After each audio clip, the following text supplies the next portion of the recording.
Hello guys! Welcome to my YouTube channel. Yan, update ko lang kayo sa latest sa aking experience na bago ako maoperahan.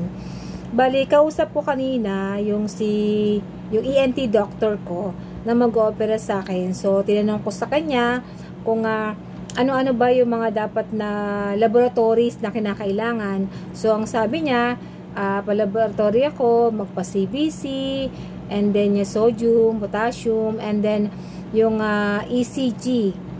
Bali, kailangan kasi magpa-IM or cardio clearance ka muna bago ka i-schedule for operation. Bali, sa akin kasi, ang in-advise ni doktora, yung ENT doctor ko, ay subtotal thyroidectomy. So, kalahati lang yung tatanggalin sa thyroid ko kasi kalahati lang naman yung merong nodules. So, syempre, bago ko siya makapakita ko na sa kanya yung result ng biopsy ko.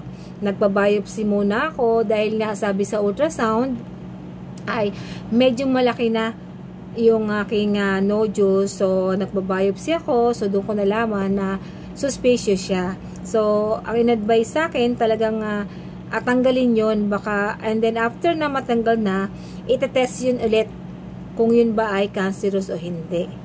So, ganun po.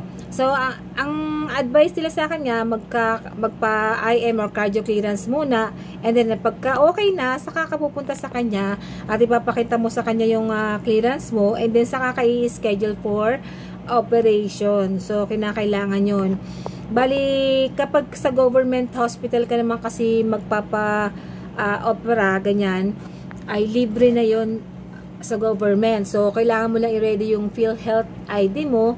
Kailangan siya is active or nagpapadala sila o nababawasan ng sa PhilHealth mo. So, malaking bagay talaga na tayo ay magkaroon ng PhilHealth at mabawasan yon para sa ganitong sitwasyon na hindi mo sinasadyang mangyayari sa'yo kahit na healthy living ka pa. So, it depends talaga. No? So, ako nga, hindi nga ako umiinom eh. Yun ang sabi ko, hindi ako umiinom, hindi ako naninigarilyo, hindi rin ako nagpupuyat, hindi rin ako mahilig ng mga taba-taba. Ganun. Pero talagang dumating pa rin yung point na meron pa rin bukol. So, kahit na normal po yung thyroid function test ko, ay meron pa rin talagang nakitang bukol. So, iba-iba kasi yung sakit dyan sa thyroid eh. Meron tayong hyperthyroidism, hypothyroidism, goiter, tsaka mga nodules. Yeah. So, mas maganda every year, magpapamedical po tayo. So, pwede kayo pumunta sa PMP Diagnostic Center, harapan ng PGH.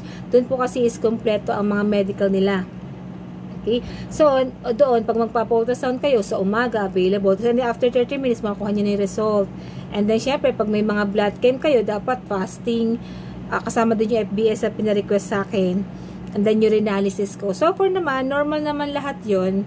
So, waiting ko na lang yung aking cardio clearance para ipadala ko kay doktora yung pinaka-result ko. And then, sabi niya, siguro mga 3rd week o 2nd week of September, ay i-schedule na ako for operation. So, after ng operation niyan, mag-ready lang daw ako ng medyo malaki-laki ng, hindi naman so ganun kalaki, para sa antibiotic. Yun. So, magpa-konsulta na kayo at mas maganda kung hanggat maaga ay ma-detect natin. Eto talaga, hindi ko rin akalain na magkakaroon ako ng magpapa-opera ako eh.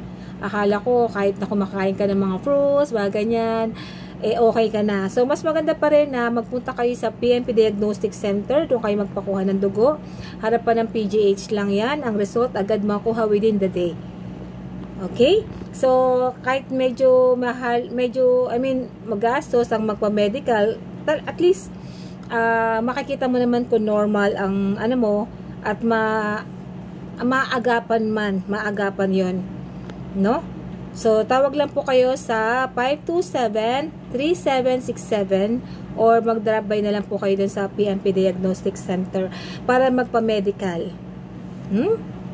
Pag may mga katanungan, ilalagay ko po yung number sa baba. Pwede kayo mag-comment. And then, pag mag-reply naman po ako sa inyo. Kung may mga question pa kayo, kasi meron tayong kakilala dyan sa PMP Diagnostic Center. So, pwede silang magbigay ng mga discount. Ganun po. Thank you for watching. Mag-update ulit ako soon before and after ng operation ko para at least mag-guide kayo sa may mga thyroid problem dyan. Kaya natin to. Just pray, always pray. At hindi tayo pababayaan ni Lord para nang sa gano'n na makasama pa natin ating pamilya at maging enjoy pa sa susunod na mga taon na ating tatahakin. Thank you for watching. Bye!